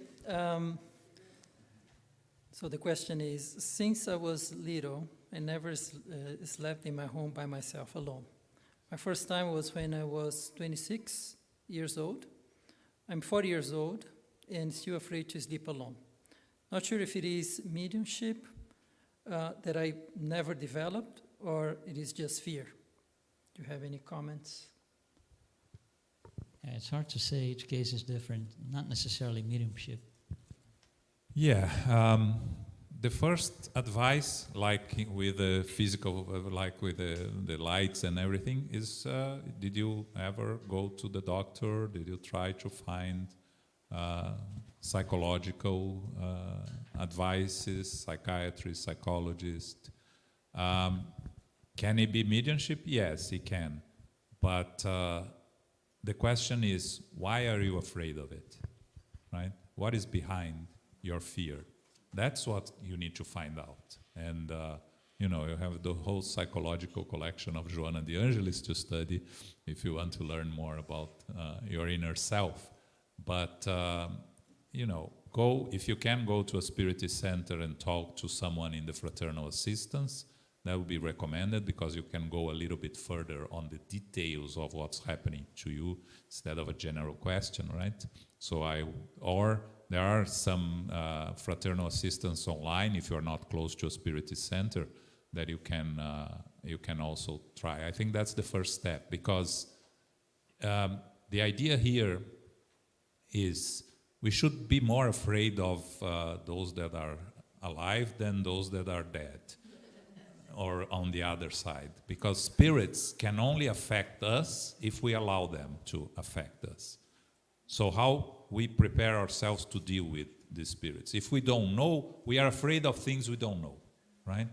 If we learn how to deal with them, if we learn how to educate ourselves, we are going to be more prepared to deal with those. So fraternal assistance, psychological assistance, and all these things are very important, because you mentioned fear of being alone, right? Why do you have fear of being alone? That's not a question for the spirits. That is a question for a psychologist, probably, right? Thank you.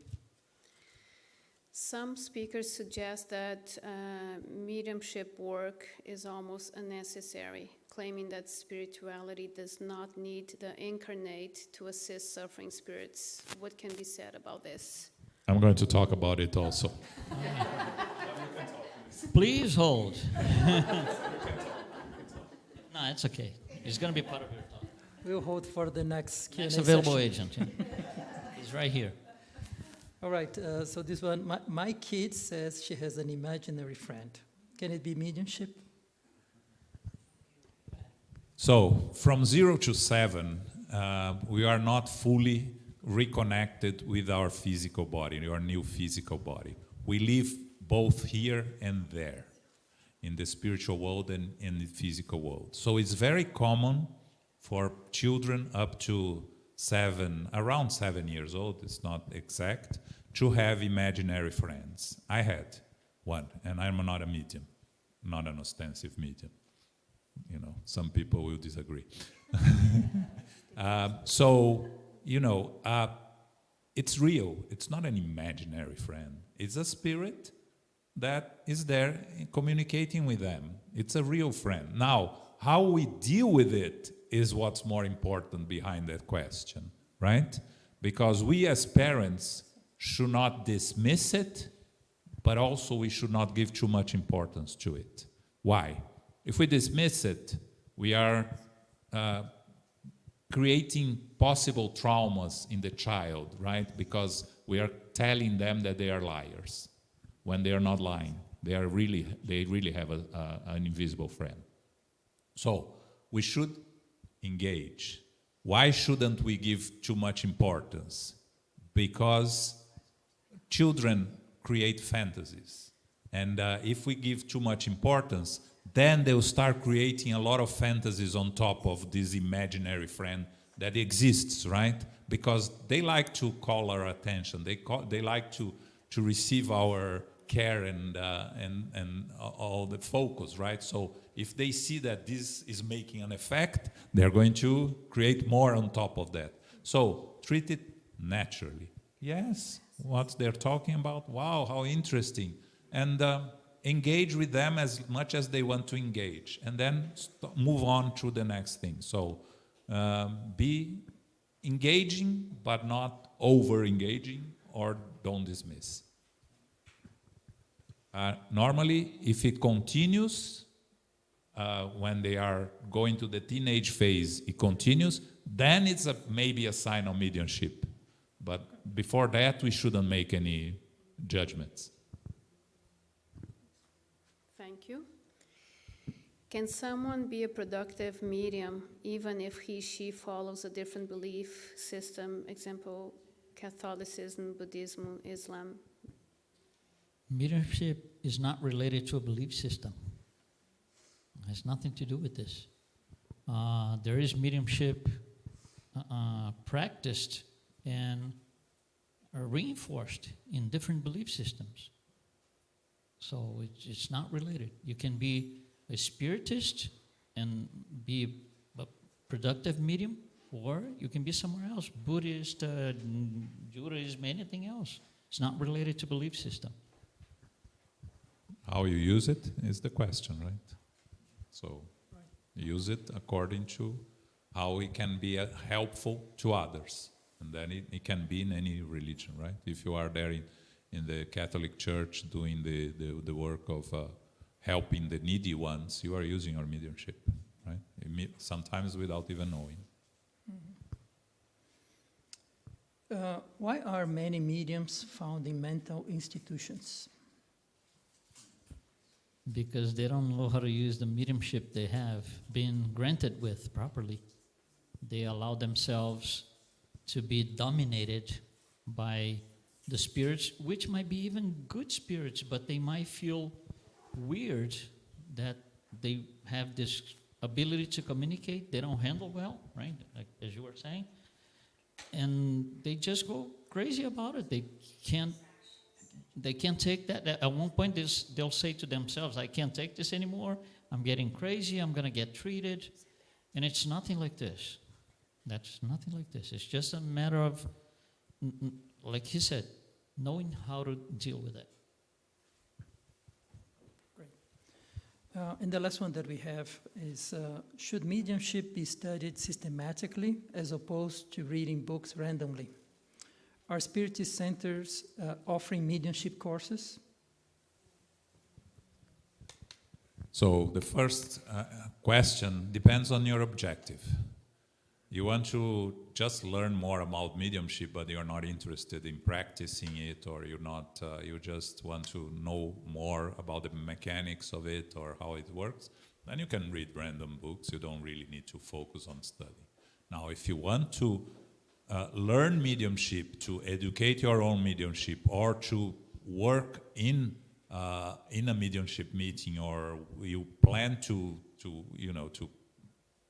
develop further, then you need to follow a course. It's more recommended that you follow a course, you study, you follow an organized study. And again, the United States Spiritist Federation has a course on mediumship based on the book Mediumship by Teresinha de Oliveira in English, right? And if you want to learn more about mediumship and in Portuguese, I would highly recommend to watch Jacobson Trovão from the Brazilian Spiritist Federation. He has a course on mediumship that is excellent also. So depends on your objective. If your objective is just curiosity, then you can read whatever, because it's good. It's always good. We are always learning. It's important to learn. And again, we need to focus on what matters to us, right? So for those who want to develop further in psychology and spirituality, you read Joana de Angelis. For those that want to learn more about life in the spiritual world, you study Manuel Filomeno de Miranda and André Luiz. Now, we don't have the ability to embrace everything. So make your choices and go deeper on what you like, because we want to specialize on what you like and what attracts you. Because you cannot force yourself to do something just because you need, it's, I need to learn more about psychology, so I need to read Joana de Angelis. And then you start reading her books, and they are so hard, and if it's not your area of interest, you're going to do what Luiz said with the mechanics of mediumship. You're going to throw away and say, I'm never going to come back to that. But, for people that are interested, our good friend Marcia here, right? She goes deeper into it because it's her area of interest. So choose your lane and go deeper into your lane in whatever area you choose in Spiritism. You have the philosophy of Spiritism. You have the scientific aspect. You have the moral evangelical aspect. Very few of us can embrace everything because we're not there yet. So at the moment, let's try to focus on what matters to us. And it can be mediumship, it can be other things in Spiritism. Okay. Well, thank you very much, guys. Just 1 second. We have a question? Are we allowed to ask a direct question? Sure. Please do.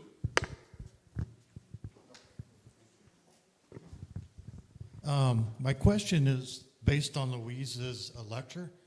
I understand the analogy between the transformer changing the input to the output. When it relates to the Earth's electromagnetic field, how exactly does that change the discarnate spirit's mental current to the medium's mental current? What's the change there? Oh, in the electrical part, the physical part, the magnet is uniform that we showed. That's why you can charge a phone, because the magnetic field generated there is uniform. It never changes. It's never a little bit more, a little bit less. When you go to the bottom of the screen, right, which is the mediumistic part, the Earth is not doesn't have a uniform, a uniform electromagnetic field. We have what we call anomalies. So certain areas have more concentration of electromagnetism than other areas. So for example, we know that in Brazil, in the central of Brazil, there's one of these anomalies. Another one is in Ireland. So in places like this, the ability that the medium has, the type of mediumship, can be different if the medium is in these areas as opposed to being somewhere else in the planet. So you might have one type of mediumship produced in the central Brazil as opposed to Japan, for example, if you travel there. That's the influence of the electromagnetic field of the Earth on mediumship. Okay. One follow-up to that. So is it possible for the mental current of a discarnate spirit to directly affect the mental current of a medium without the influence of the Earth's electromagnetic field? No, because you need a magnet, and the magnet is the Earth electromagnetic field. It has to go through it. Okay, and like I said in the lecture, if you are in a different planet, Jupiter, Venus, Mars, whatever it is, it's going to be different because they have their own each one of these planets have their own electromagnetic field. You're welcome. Okay, so we do have a few more questions. So to Luiz, Spiritism is so logical, right? We've seen this with the books and the methodological way. Why Spiritism is still not fully embraced by the scientific community? Because it's not their quest. I'll explain. If you think about the creation, okay, we have God, the supreme intelligence. From God, two things emanate. One is the spiritual principle, and the other is the universal cosmic fluid. The universal cosmic fluid contains the germs of everything that one day is going to be matter of any form. The spiritual principle has the germs of anything that one day is going to be spirit. There is no common point between the two. No common point.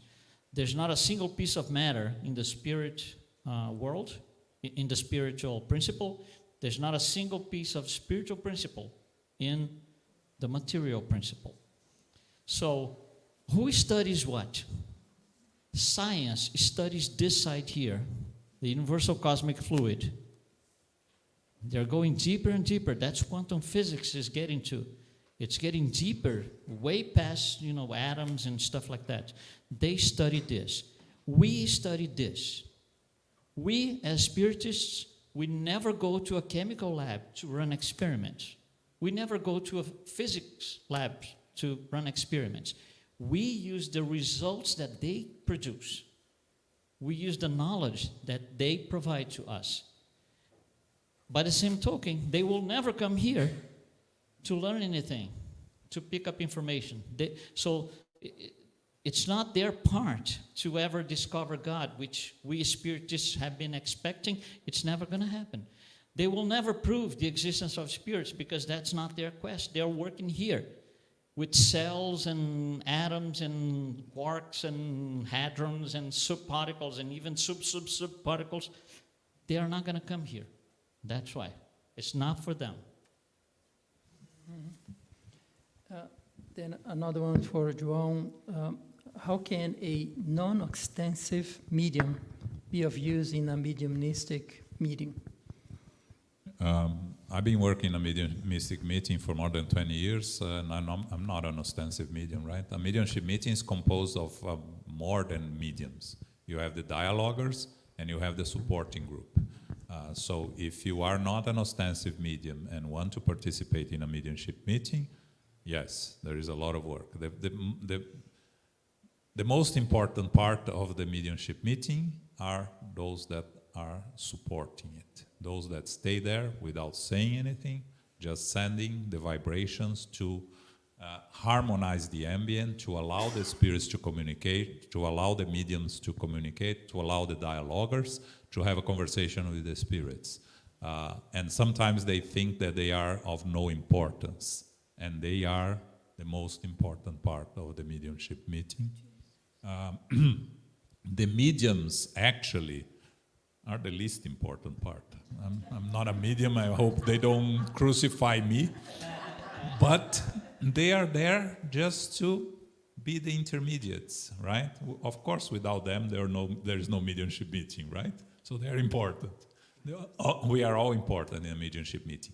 But the mediums, their focus needs to be a good channel. And I'm going to talk a little bit more about it on my presentation. But their role is to be a good channel, a clean channel for the spirits to communicate. If they are, that's all it's needed. So they just need to do that work. Now, for those that are in the supporting, that are not mediums, are not dialogers, to keep their concentration and focus and vibrations elevated for 1 hour, for sometimes more than 1 hour, it's hard. That requires a lot. Because we dialogers, we're talking with the spirit. So time goes by when we're talking. The mediums are there in a trance, so they are not even seeing the time going by. The ones that are in the support, time can go very slow for them, and they are very, very important. So if you want to be part of a mediumship meeting, and if you are willing to serve in the supporting team, you're very important and very needed, because that's what many mediumship meetings need and don't have, people that stay supporting. Thank you. One more question. What can be said about people who develop their mediumship, become capable of working, but choose not to do so and often suffer as a result? You should work. You should work. That's why you had been granted the ability to practice mediumship. So you were kind of going against God's will, in a way, ultimately. We are eternal spirits. The only thing you are doing is postponing the responsibility. Yeah. You're going to have to deal with it. You don't want to deal with it in this life, that's fine. You're going to deal with it next life. But the more you postpone, the more difficult it will become. So the sooner you deal with it, the better for you in your spiritual evolvement. But if you don't want to do it right now, that's fine. You can create some problems in your physical life, this existence, but you are just postponing the problem. Yeah, you're not supposed to atrophy mediumship. And I'm not sure if that's the case with you guys, but what are the do's and don'ts of being married to a medium?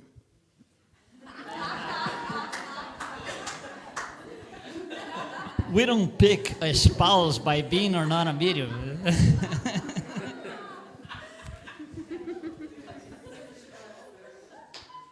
You see, it goes back to what I said. Who am I, who are any of us to say the do's and don'ts? We are not owners of the truth. We don't publish the truth. Do and don't depend on a reference.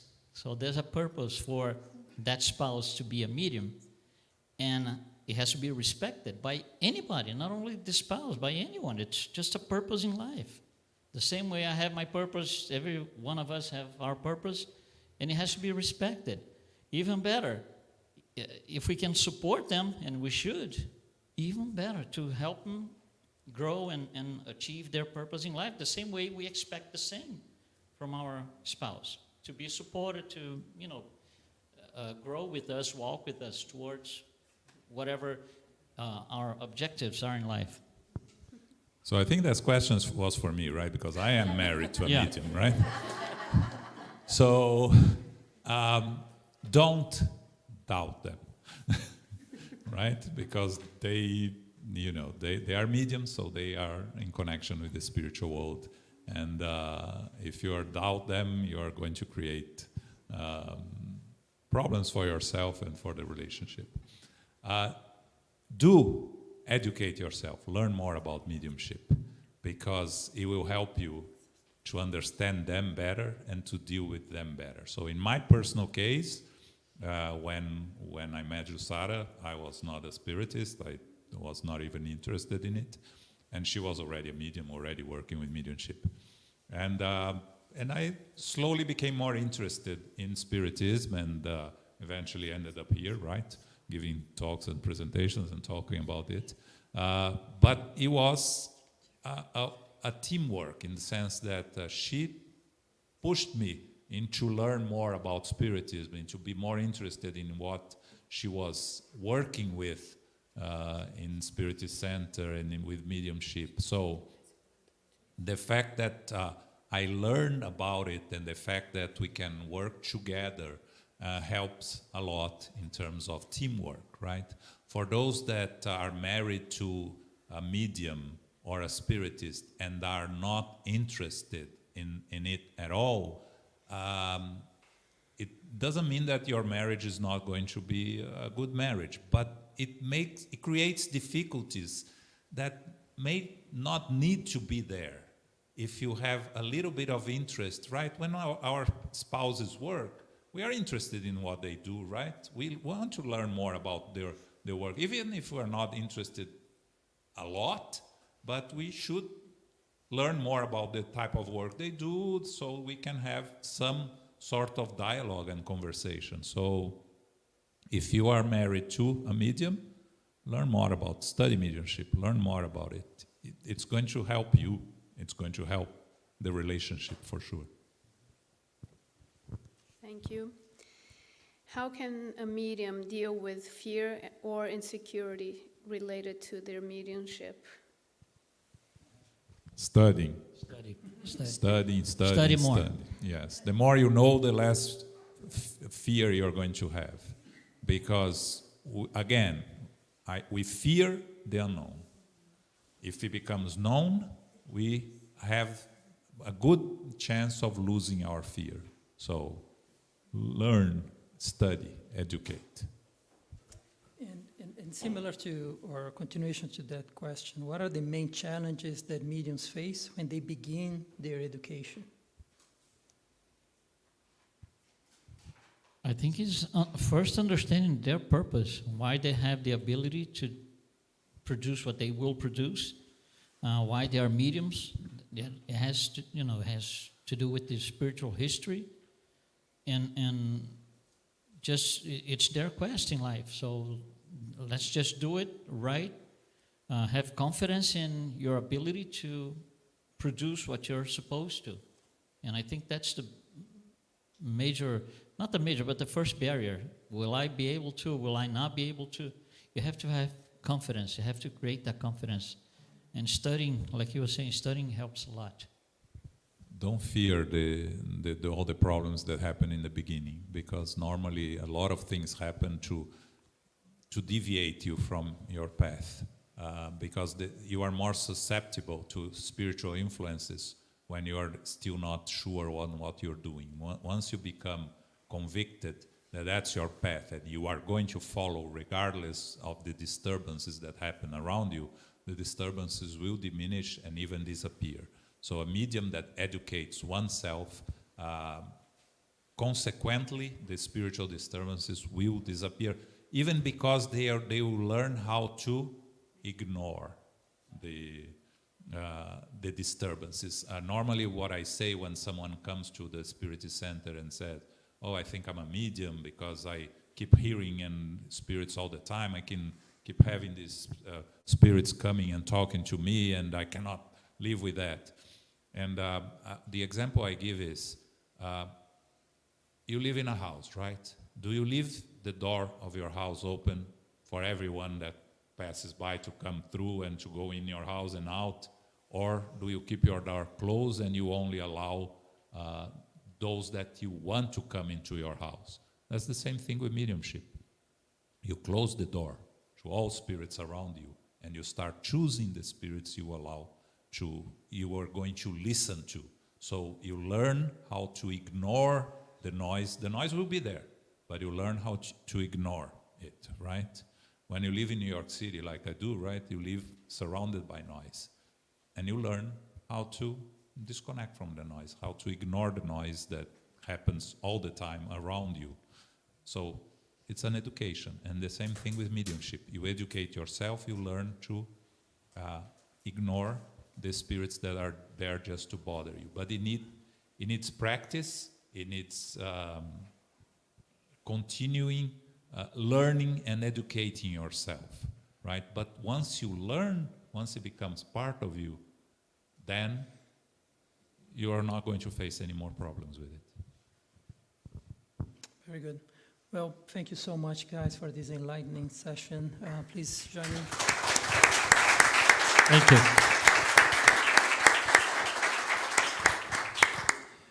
All right, we reached a very important point, lunch.